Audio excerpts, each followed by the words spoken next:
नमस्कार दोस्तों, मैं ज्ञानंद पटेल एक बार फिर से आप सभी का अपने एक नए वीडियो में आपका स्वागत करता हूं। तो फ्रेंड्स, आज की इस वीडियो में हम बात करने वाले हैं थ्योरी ऑफ मशीन। क्या फ्रेंड्स, थ्योरी ऑफ मशीन के चैप्टर 7 क्या फ्रेंड्स चैप्टर 7 के बारे में आज हम लोग स्टडी करेंगे। फ्रेंड्स, इससे पहले मैंने 6 चैप्टर का video particular chapter wise chapter बना दिया है। अगर अभी तक आपने मेरा वो वीडियो नहीं देखा है तो आप हमारे वीडियो के डिस्क्रिप्शन में या तो आप हमारे चैनल के प्लेलिस्ट में जाकर वो वीडियो देख सकते हैं। तो फ्रेंड्स, आज के इस वीडियो में हम लोग जो चैप्टर हमारा है 7 बैलेंसिंग पढ़ेंगे। क्या फ्रेंड्स, बैलेंसिंग फ्रेंड्स ये बहुत ही इंपॉर्टेंट चैप्टर है, छोटा चैप्टर है। इसमें से आपको 1 से 2 क्वेश्चन क्या फ्रेंड्स 1 से 2 क्वेश्चन आएंगे जो कि थ्योरेटिकल आएंगे। क्या फ्रेंड्स, आपको जो इस यानी कि बैलेंसिंग चैप्टर से अगर कोई क्वेश्चन आएगा तो थ्योरेटिकल आएगा फ्रेंड्स। इसमें न्यूमेरिकल नहीं आता और डेरिवेशन तो इसमें है ही भी नहीं ज़्यादा। तो चलते हैं वीडियो की स्टार्ट करते हैं। और वीडियो को स्टार्ट करने से पहले आपसे एक रिक्वेस्ट है कि आप ज़्यादा से ज़्यादा वीडियो को शेयर कीजिए। अगर आपको इसका PDF चाहिए तो आप हमारे टेलीग्राम चैनल को ज्वाइन कर सकते हैं, वहाँ से आपको इसका ठीक PDF प्राप्त हो जाएगा। ठीक, तो चलते हैं अब हम लोग वीडियो की स्टार्ट करते हैं। तो फ्रेंड्स, अगर हम बात करें जो इसमें हमारा पहला क्वेश्चन है, क्या है, मशीनों में बैलेंसिंग। क्या सॉरी, मशीनों में अनबैलेंसिंग। तो फ्रेंड्स, पहले हम समझते हैं बैलेंस होता क्या है।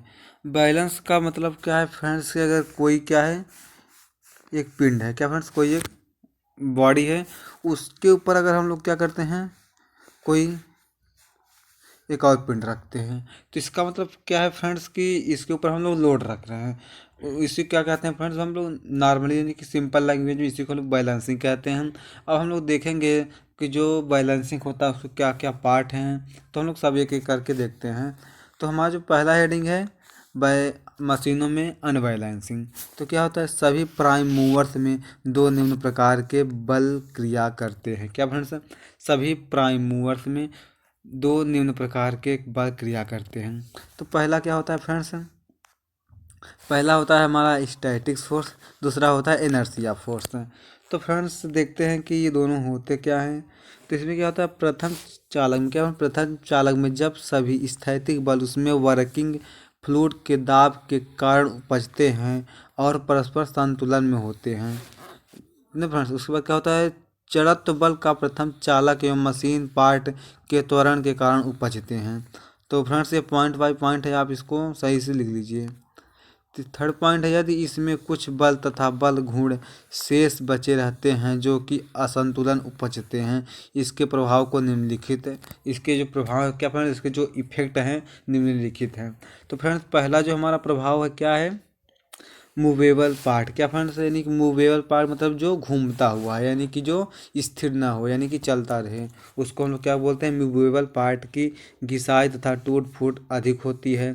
सेकंड है कि चलने के दौरान मशीन के पार्ट अधिक शोर करते हैं। क्या फ्रेंड्स, चलने अगर क्या फ्रेंड्स, अगर अनबैलेंस यानी कि उस पर अगर ज़्यादा बैलेंस रहेगा तो सॉरी फ्रेंड्स, अनबैलेंस यानी कि उस पर जब वो नहीं रहेगा, यानी कि जब उस पर बैलेंस नहीं रहेगा, इससे क्या होगा, अगर कोई मशीन है अगर चल रही है, उसके पार्ट क्या करेंगे, ज़्यादा आवाज़ करेंगे, यानी कि शोर करेंगे। थर्ड पॉइंट है, मशीन के पार्ट में चलने के दौरान कंपन उपजती है। क्या फ्रेंड, अगर उस पर बैलेंस नहीं रहेगा तो उस पर कंपन उपजती है, आप देखे भी होंगे शायद इस तरह।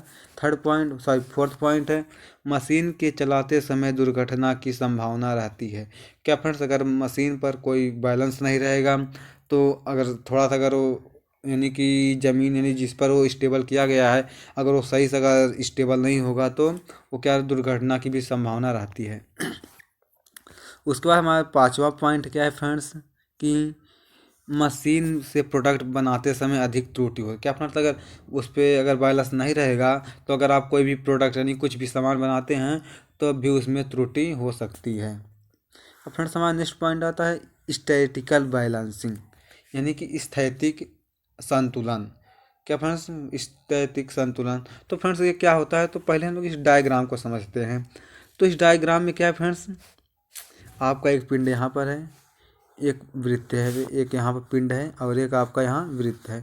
तो फ्रेंड्स, यहाँ जो वृत्त बना हुआ है, आप इसको अगर कहें, अगर मैं नॉर्मली भाषा में कहूँ तो जो आपका वृत्त है, ये जो आपको आयत बना हुआ है, इसका क्या है फ्रेंड्स, ये डाया है। क्या फ्रेंड्स, इसका जो यानी कि जो इसका डाया यानी कि जो ये है, ये मतलब कि जो आपका ये वृत्त बना हुआ है, ये इसको रिप्रेजेंट करता है। क्या फ्रेंड्स, जो आपका ये डाया है।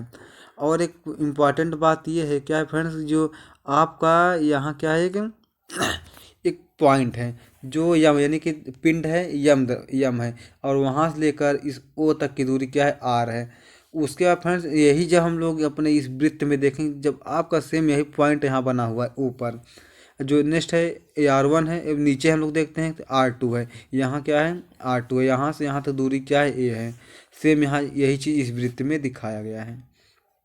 एक कौन सा फ्रेंड्स, ये जो है आपका जो वृत्त है घूर्णन अक्ष, यानी कि घूर्णन यानी कि जो रोटेटरी मोशन कर रहा है। तो अब हम लोग थोड़ा इसको लैंग्वेज से समझेंगे तो ज़्यादा समझ में आएगा। क्या है, जब किसी क्या फ्रेंड्स, जब किसी पिंड का गुरुत्व केंद्र उसकी घूर्णन अक्ष पर होता है, क्या फ्रेंड्स ठीक, तो क्या है कि जब किसी पिंड का गुरुत्व केंद्र उसके घूर्णन अक्ष पर होता है तथा पिंड स्थिर हो तो उसे स्थैतिक संतुलन में कहा जाता है। चित्रानुसार क्या फ्रेंड्स, अकॉर्डिंग टू फिगर, माना कि एक समान पिंड पर एक अतिरिक्त द्रव्यमान यम1, क्या फ्रेंड्स जो फिगर में लिखा हुआ है यम1, जिसके घूर्णन अक्ष से आर दूरी पर, आर दूरी क्या आर वन दूरी पर है, तो हम कह सकते हैं कि पिंड स्टैटिक यानी कि स्थैतिक संतुलन में नहीं है। क्या फ्रेंड्स, हम कह सकते हैं कि जो पिंड है स्थैतिक संतुलन में नहीं है। इस प्रकार जब पिंड को घुमाया जाता है तो सदैव यम1 को ऊर्ध्वाधर रखते हुए स्थिर अवस्था में आएगा। क्या मतलब जब हम पिंड को क्या करेंगे, मूव कराएंगे, यम1 को मूव कराएंगे तो ऊर्ध्वाधर यानी कि वर्टिकल स्थिति में आएगा। उसके बाद क्या है फ्रेंड्स की, अब यदि एक क्या फ्रेंड्स, अब क्या है जो हमारा आर टू वाला पार्ट है उसको हम लोग देखेंगे।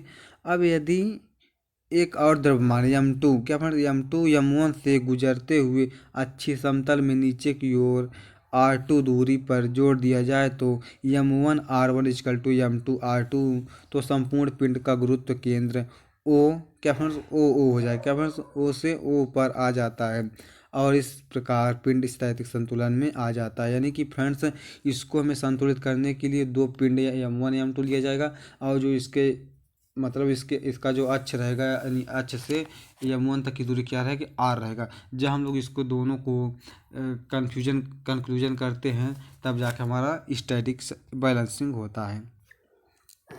नेक्स्ट हमारा आता है क्या फ्रेंड्स, गतिक संतुलन है। क्या फ्रेंड्स, गतिक संतुलन तो क्या होता है, जब पिंड चल अवस्था में होता है यानी कि मूवेबल होता है तो कोई चल पिंड उस समय गतिक संतुलन में होगा जब उस पर लगने वाले सभी जड़त्व या सेंट्रीफ्यूगल फोर्स शून्य होगी। क्या फ्रेंड्स, मेन पॉइंट ये है कि जब उस पर लगने वाले यानी कि जो आपका मोमेंट ऑफ इनर्शिया फोर्स है और सेंट्रीफ्यूगल फोर्स है वो क्या हो, शून्य हो, तब क्या होगा हमारा गतिक संतुलन। उसके बाद क्या है कि अकॉर्डिंग टू फिगर, फ्रेंड्स नीचे फिगर बना हुआ है, अभी उसको हम लोग समझते हैं कि अकॉर्डिंग टू फिगर एक पिंड ओमेगा कोणीय वेग से, क्या फ्रेंड्स ओमेगा क्या होता है, एंगुलर वेलोसिटी से घूम रहा हो, इस अवस्था में पिंड पर यम1 ओमेगा स्क्वायर आर वन मान यम2 ओमेगा स्क्वायर आर टू का एक असंतुलित अपकेंद्री बल का कार्य करता है जो यम1 इंटू आर वन के समानुपाती है। पिंड पर यम2 द्रव्यमान जोड़ने पर अपकेंद्री बल शून्य हो जाता है। तो फ्रेंड्स अब देखिए हमें यहाँ इसका आवश्यकता पड़ेगा कि असंतुलित होता है। तो जैसे कि फ्रेंड्स आप देख सकते हैं यहाँ पर क्या है, आपका यम1 आर वन ओमेगा स्क्वायर है, यहाँ यम2 आर टू ओमेगा स्क्वायर है, यहाँ यम क्या है आपका, यहाँ यम4 ओमेगा स्क्वायर आर फोर है, और यहाँ ओमेगा 3 है। तो फ्रेंड्स जैसा कि इसमें फिगर में ऑलरेडी दिया हुआ है कि क्या दिया है कि यम1 ओमेगा स्क्वायर आर वन का मान यम2 ओमेगा स्क्वायर आर टू एक असंतुलित अपकेंद्री बल कार्य करते हैं। यानी कि जो आपका ये है और ये है, एक क्या है असंतुलित बल कार्य करते हैं। उसके बाद आपका क्या है कि जो यहाँ यानी कि जो आपका ये बॉडी है, बॉडी से यहाँ तक यानी कि अक्ष से दूरी क्या है, R2 है। तो अगर तो हम लोग इसको थोड़ा डेरिवेशन समझते हैं, क्या है कि क्योंकि क्या फ्रेंड्स दिया है, क्योंकि यम1 R1 इजकल टू यम2 R2 है, फ्रेंड्स वो है ही फिगर में। नेक्स्ट क्या है कि यम1 R1 सॉरी यम1 omega square R1 equal to omega sorry यम2 ओमेगा स्क्वायर R2, ये भी क्या है फ्रेंड्स बराबर हैं। उसके बाद फ्रेंड्स इसके जो बीच की दूरी है ए है, तो हम लोग दोनों का क्या करते हैं, मल्टीप्लाई कर देते हैं दोनों में। नेक्स्ट है कि इस प्रकार पिंड स्थैतिक संतुलन में परंतु गतिक संतुलन में नहीं है। क्या फ्रेंड, जो हमारा पिंड है स्थैतिक संतुलन है बट गतिक संतुलन में नहीं है। नेक्स्ट हमारा पॉइंट है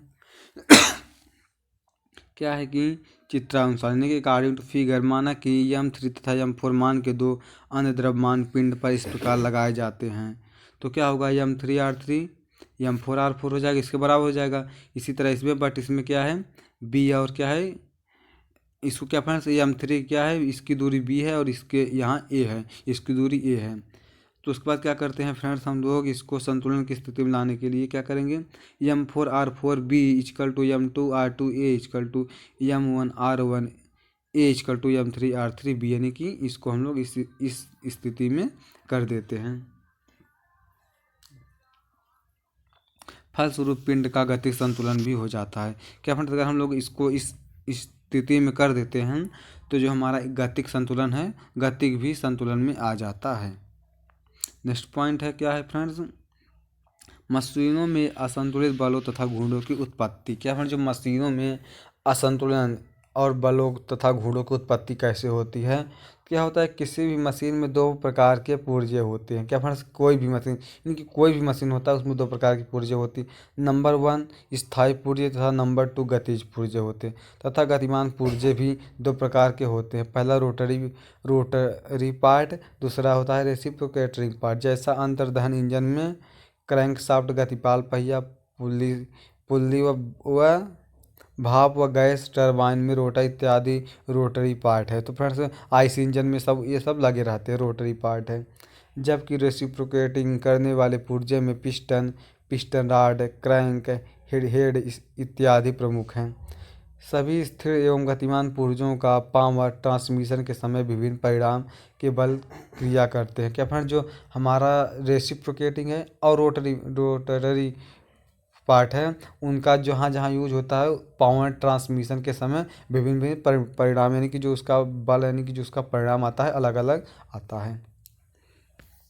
नेक्स्ट कहते हैं कि उसके बाद क्या है फ्रेंड्स कि विभिन्न स्थिर एवं गतिमान पुर्जों को सुचारू रूप से कार्य करने के लिए यह आवश्यक है कि उन पर ऐसा कोई भी बल न लगा हो जिसकी उन परिस्थितियों में आवश्यकता न हो, तथा जो बल के लगे पूर्णतः संतुलित में हो। क्या फ्रेंड्स, जो बल लगे हैं पूर्णतः संतुलन में हो। तब क्या होगा फ्रेंड्स, यदि घूमने वाले अंगों का गुरुत्व केंद्र घुमाव केंद्र से दूर है तब पार्ट असंतुलन में होगा तथा उस पर अतिरिक्त बल कार्य करता है, जिससे मशीन के फ्रेम में कंपन होती है। तो फ्रेंड्स, बहुत ही इजी लैंग्वेज में लिखा गया है, आई थिंक आपको समझ में आ गया होगा। फ्रेंड्स, जो हम लोग नेक्स्ट पढ़ेंगे बहुत ही इंपॉर्टेंट क्वेश्चन, क्या फ्रेंड्स बहुत ही इंपॉर्टेंट है। जैसा कि आप देख सकते हैं ये 2016 में आपका आ भी चुका है। क्या है, घूर्णी पिंडों में असंतुलन। क्या फ्रेंड्स, घूर्णी पिंडों में असंतुलन तो कैसे होता है फ्रेंड्स, यहाँ क्या है आपका एक, और ये घूर्णन गति कर रहा है। क्या फ्रेंड्स, घूर्णन गति कर रहा है, और जो आपका ये आपका जो एक एंगल यानी जो घूर्णन कर रहा है उस पर जो एंगल बना है ओमेगा है, और ये आपका जो पॉइंट है ओ है, और जहाँ से ये एंगल बनाते हुए जिससे गुजर रही उस पॉइंट का नाम ए है। तो अकॉर्डिंग टू फिगर क्या है कि फ्रेंड्स, माना कोई घूमता हुआ पिंड ए है जिसका भार ओमेगा है, जो आर त्रिज्या पर ओमेगा वेग से घूम रहा है। अक्ष ओ के परितः हम जानते हैं। क्या फ्रेंड्स, अक्ष ओ, क्या फ्रेंड्स, जो आपका अक्ष है यानी कि ये है, हम जानते हैं घूमते पिंड पर एफ इक्वल टू क्या हो जाएगा, m omega square R, F equal to omega पांजी ओमेगा स्क्वायर आर मान का अपकेंद्री कार्य करता है, जो पिंड को केंद्र से दूर हटाने का प्रयास करेगा।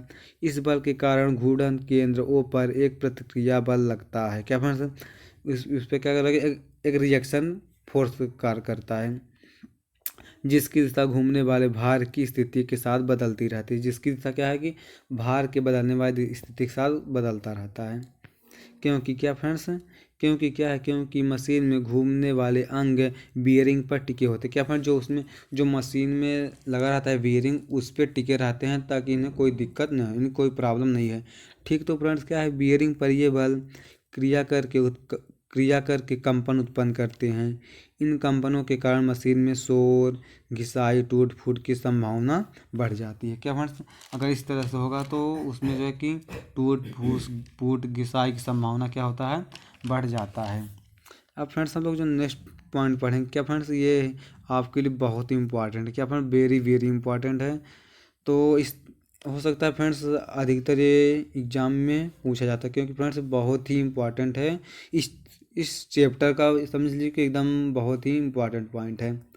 क्या है कि सरल स्थैतिक संतुलन में गति मशीन, क्या फ्रेंड्स क्या है कि यह मशीन एक तुला अथवा भार मापन मशीन की भात तथा रचना में अति सरल है। क्या फ्रेंड्स जैसा कि आप स्ट्रक्चर देख सकते हैं, कैसे जैसे तराजू होता है, क्या फ्रेंड्स जैसे तराजू होता है सेम उसी का स्ट्रक्चर का है।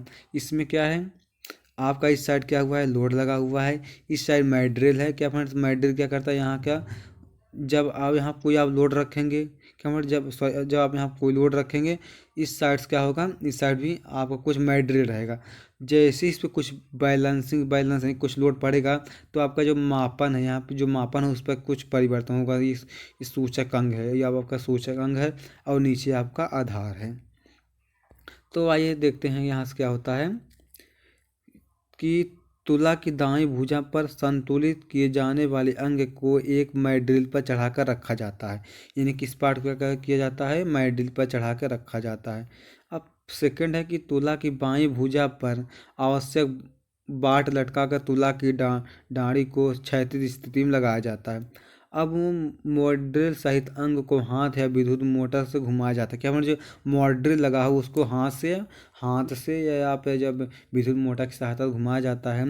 भारी अंगों के लिए विद्युत मोटर प्रयोग होता है। यदि अंग का संतुलन ठीक नहीं है तो क्या फिर अगर उसका जो संतुलन ठीक नहीं है तो मैड्रिल घुमाव के साथ धीरे धीरे तुला की डंडी ऊपर नीचे होती है, जबकि अंग संतुलित होने पर तुला की डंडी में कोई परिवर्तन नहीं होगा। अगर संतुलित रहेगा तो फ्रेंड्स उसके जो डंडी है उसमें कोई भी संतुलन नहीं होगा। अगर फ्रेंड्स अगर फॉर एग्जांपल अगर आप समझे क्या होता है, जैसे आपका तराजू होता है, अगर फ्रेंड्स क्या होता है अगर एक साइड अगर ज़्यादा लोड कर दिया जाए, एक साइड कम लोड कर दिया जाए तो संतुलित की अवस्था में नहीं रहेगा। अगर दोनों पे अगर हम लोग भार बराबर कर दे तो दोनों संतुलित की अवस्था में आ जाएगा।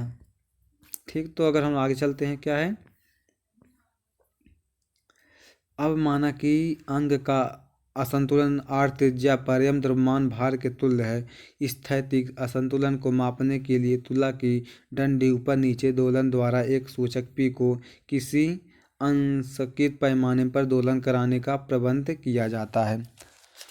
तो फ्रेंड्स आज के इस वीडियो में जो हम लोग इतना ही पढ़ेंगे। जो हम लोग नेक्स्ट वीडियो में पढ़ेंगे क्या फ्रेंड्स, नेक्स्ट वीडियो में हम लोग बहुत ही इंपॉर्टेंट लेक्चर करेंगे। क्या फ्रेंड्स, जो नेक्स्ट हमारा वीडियो रहेगा उसमें बहुत ही इंपॉर्टेंट लेक्चर है। क्या है, पश्चाग्र मशीनों में असंतुलन यानी कि रेसिप्रोकेटिंग जो मशीन होता है उसमें अनबैलेंसिंग कैसे होता है उसके बारे में हम लोग स्टडी करेंगे।